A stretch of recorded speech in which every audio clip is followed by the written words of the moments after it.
Welcome to the deep dive. Today, we're getting into something really fundamental, physical health. hmm And, we're not just talking about being super fit or like never catching a cold. It goes way deeper than that. That's exactly right. Think of physical health as, well, the core engine of your overall well-being. It's really about how efficiently all your body's systems are working together.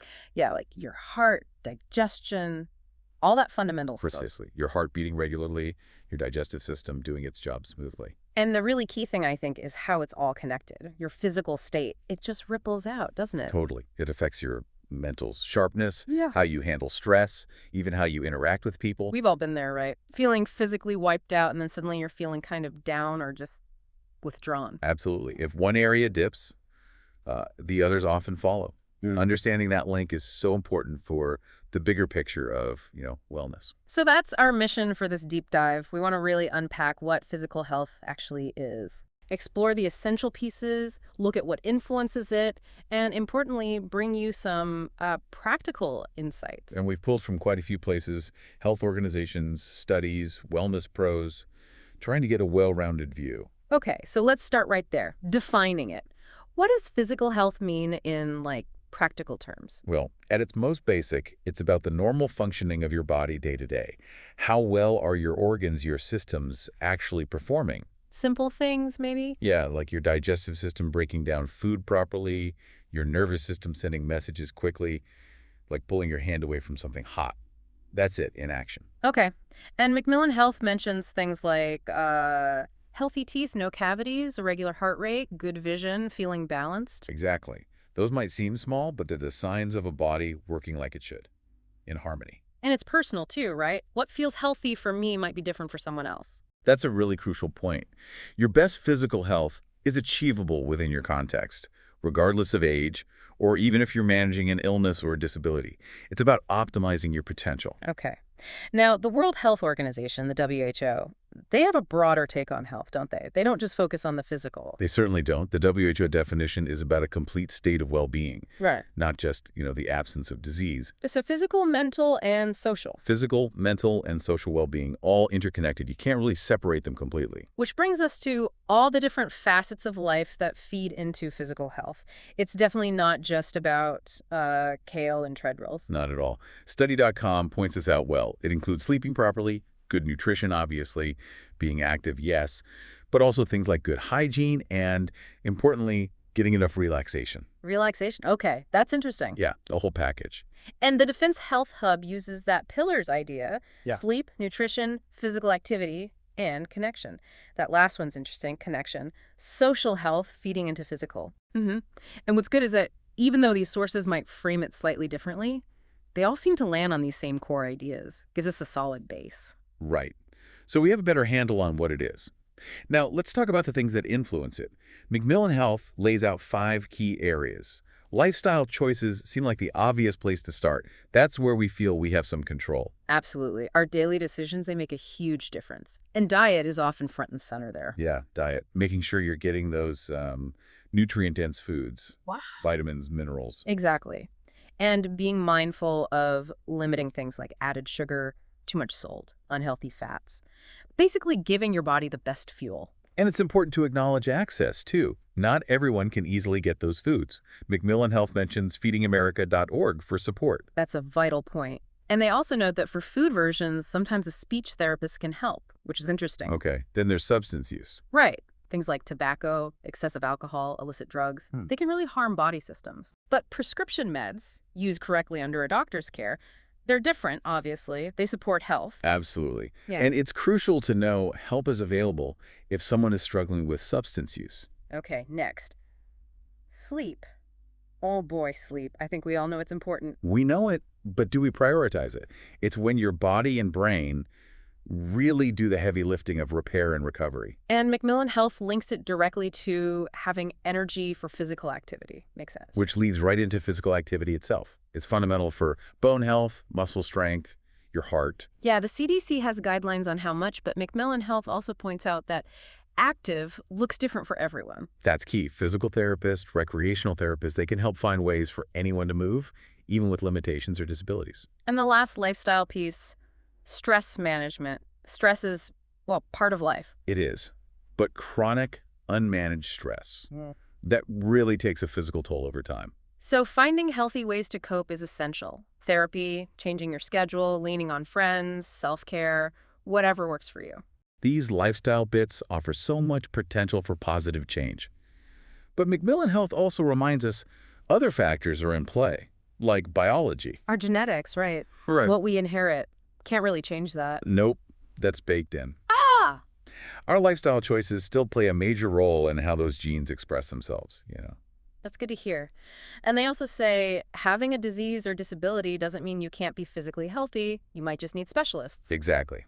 Then there's our environment. Like pollution. Yeah, air quality, water quality, harmful substances and things around us. Yeah. They all impact us physically. Yeah. Mold causing breathing issues, contaminated water hitting your digestion. So if you have weird symptoms, see a doctor. And if you suspect an environmental issue, maybe call the local health department. Good advice. Access to healthcare is another big one. Regular checkups, yeah. Not just for when you're sick, but for prevention, catching things early. Definitely. And we have to acknowledge health inequity here. Some people face real barriers to getting good care, including things like prenatal care, which has long-term effects. That's a huge issue. And finally, health education. Learning about this stuff early on matters. It helps make informed choices throughout life. Macmillan Health has programs for kids, like Scrubby Bear, all the way up to older adults. That's great. It really paints a full picture. Lifestyle, biology, environment, access, education. They all weave together. And it's interesting how the NIH strategies get active, maintain muscle, healthy weight, healthy diet, good habits. They echo all these same themes. Yeah, there's a lot of consensus on the core principles, even if the language varies a bit. It reinforces what's truly important. Okay, let's zoom in now on some of those key components. Physical activity, exercise. Yeah. That's huge. Comes up everywhere. Definitely. The WHO defines it broadly, any movement using energy, leisure, getting around, work. And moderate, vigorous, both good. Both beneficial, absolutely. Study.com breaks down the types, right? Yeah. Aerobic. Right, like walking, running, swimming, great for your heart, reduces chronic disease risk, then muscle strengthening. Weights, push-ups, that kind of thing. Yep. Builds strength, muscle mass, bone strengthening, like running or jumping, for bone density, and flexibility stretching, yoga. So you kind of need a mix. Ideally, yes. Yeah. A well-rounded approach hits all the bases: heart, muscles, bones, flexibility. Harvard emphasizes just making movement a priority. Find something you like doing. That's so key for sticking with it. Yeah. And they list tons of benefits: less stress, more energy, weight management, better memory, focus, sleep, mood, even self-esteem. Wow, that's a lot. It really is. Yeah. And the Defense Health Hub drives home that we are designed to move. Being inactive limits you, contributes to declines, physical and mental. They mention the dangers of sitting too much, sedentary behavior. Big time. Like to weight gain, type 2 diabetes, heart disease, even mood disorders. Finding that balance between activity and rest is crucial. And the WHO target is 150 minutes moderate activity a week. At least. But they also say even small bits count. Don't feel like you have to run a marathon tomorrow. Just move more. Okay, now the brain stuff with exercise. This is where I get really fascinated. Oh, me too. Right. It's incredible. The Defense Health Hub explains it well. Better blood circulation means more oxygen and nutrients for your brain. Simple as that, but profound effects. When it actually changes brain chemistry, neurotransmitters. Yes. It boosts things like endorphins, the feel-good ones, dopamine, serotonin, norepinephrine. These all help regulate mood and lower stress. So exercise literally makes you feel better mentally, not just physically tired. Exactly. Yep. And it even stimulates neurogenesis, creating new brain cells in the hippocampus. That's your memory and learning center. Wow. So it could potentially help protect against, like, dementia. That's the idea. It also helps build connections between brain cells, improving cognitive functions like attention and memory. Plus, it lowers cortisol, that stress hormone, and improves sleep, which the brain desperately needs. Okay. And BDNF, brain-derived neurotrophic factor. Sounds important. It is. Think of it like miracle grow for your brain cells. It helps new connections form. And exercise boosts it. Definitely. Even 30 minutes of brisk walking or cycling helps. Higher intensity, like interval training, might boost it even more. And BDNF helps create neurons and boosts the little energy factories in brain cells, mitochondria. You got it. It's amazing stuff. Really shows exercise is brain health. The Defense Health Hub also mentioned walking and creativity, letting your mind wander. Yeah, an easy pace can sometimes let your prefrontal cortex, the control center, relax a bit, allowing for more creative thought. And each step pumps more blood back to the brain. Is there like an ideal walking pace for brain blood flow? They suggest a sweet spot around 120 steps per minute, heart rate around 120 BPM. But any walking is good. Okay, what about strength training? Not just cardio. Super important too. Defense Health Hub highlights it for keeping muscle mass as we age, preventing sarcopenia. That's the age-related muscle loss. Exactly. And strength training is linked to more gray matter in the brain, plus a hormone called osteocalcin, which connects to hippocampus health. And there's that unconscious sense of strength affecting well-being. Right, that musculoskeletal division awareness. Feeling strong can boost confidence, self-esteem. They gave that example of female trainees. So neurological benefits beyond just bigger muscles. Absolutely. And you don't need a fancy gym resistance bands, body weight stuff. It all counts. Does when you exercise matter? Maybe. Morning exercise might give a cognitive boost for the day, but definitely avoid intense workouts right before bed, raises core temperature, messes with sleep. And VO2 max, that's about oxygen. Maximum oxygen uptake. Higher VO2 max means better oxygen delivery to the brain, helping it function better. It's all connected. Truly is. Okay, let's shift to another pillar. Nutrition. Eating well. Right. Macmillan Health stresses regular meals, nutrient-dense foods. We cover that basics. Study.com gets more specific variety, lots of veggies, fruits, whole grains, lean proteins. And limiting the usual suspects. Yeah. Sugar, saturated fat, sodium. They also stress fiber, healthy fats, complex carbs, and cutting back on sugar, salt, alcohol. Regular meals, right portion sizes, and water. Can't forget water. Crucial. Prevents dehydration, helps kidneys, digestion, blood pressure, even impacts mood and thinking. The NIH echoes this. Variety, limit the less healthy stuff. Check labels for sugar, choose unsaturated fats, get more fiber gradually, watch the salt. Practical tips. And Defense Health Hub uses that great analogy. Nutrition is like fuel for a Formula One car. Your body needs the right stuff to perform. Good nutrition supports performance, recovery, mental clarity, mood, reduces stress, and inflammation. Yes, and inflammation is linked to so many issues, including mental health stuff. They specifically mention nutrition's role in mental health is significant. What you eat really affects how you feel, physically and mentally. Okay, next pillar, sleep. The non-negotiable. Absolutely. Macmillan Health.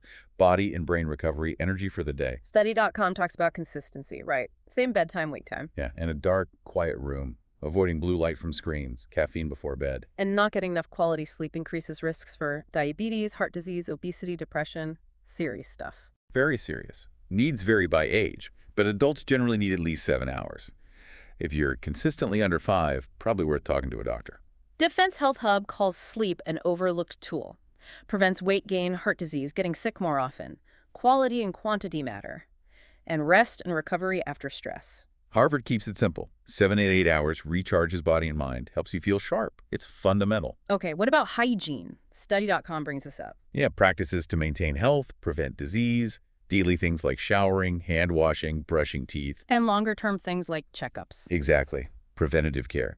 It helps physically reduces disease spread, but also mentally. Feeling clean boosts confidence. Makes sense. And socially, too, probably. And the last piece Study.com mentioned was relaxation. Stepping back from stress. Essential. Lack of it can cause headaches, muscle tension. They even mention adrenal fatigue, chronic stress leading to burnout symptoms. So it's activity and rest. Balancing act. Precisely. You need both. All right, so we've looked at the components. Let's just circle back firmly on why this all matters so much for overall health. Macmillan Health really links physical, intellectual, and mental health. They do. Intellectual health, brain health, creativity, curiosity is directly tied to the physical state of your brain. And mental health, emotional, social, psychological well-being is deeply connected too. Stress causing headaches, messing with sleep. Right. And conversely, if you're struggling mentally, it can be harder to find the motivation for physical self-care, like exercising or eating well. But it works both ways, right? The positive cycle. Exactly. Macmillan Health points out that caring for your physical health boosts mental health. More energy, better sleep, better food choices. It feeds itself. That two-way street is so important. Body and mind aren't separate. Not at all. Right. And it's good. Macmillan Health lists those mental health resources like the 988 hotline. Support is there. Okay, finally, quick touch on assessments. How do we kind of check in? Study.com mentioned this. Yeah, value in assessing. General things like BMI, weight to height ratio, Yeah. reflex tests your doctor might do, Then the disease risk stuff. blood pressure, cholesterol checks, routine screenings, And fitness assessments. flexibility tests, endurance tests, measuring capability. And things we can do ourselves. Sure. Checking your resting heart rate 60 to 100 BPM is typical. Body temp, even grip strength can be an indicator. So the point is just getting a baseline, seeing where you are, maybe identifying risks. Pretty much. Being proactive. Mm-hmm. And many are simple things you can monitor yourself, just paying attention. Okay. So as we wrap up this deep dive, it feels clear that physical health isn't just one thing. It's dynamic. Yeah. It's complex. Totally. Influenced by so many interconnected factors. It's that whole picture, physical, mental, social well-being working together. And the empowering part is how much influence we do have through our choices. Sleep, food, movement, stress, hygiene, relaxation, checkups. Absolutely. It's about taking action in those areas. But it's also a personal journey, isn't it? Finding what actually works for you, what you can stick with. Mm-hmm. What's sustainable for one person might not be for another. It's about finding your path to well-being. Which leaves us with a final thought for you, the listener. Given how deeply our physical state impacts, well, everything in life, how can you take some of these insights and really weave them into your daily routine to build that sustained health and vitality? And beyond that, Yeah. what other questions does this raise for you about those really intricate, fascinating connections between your body and your mind?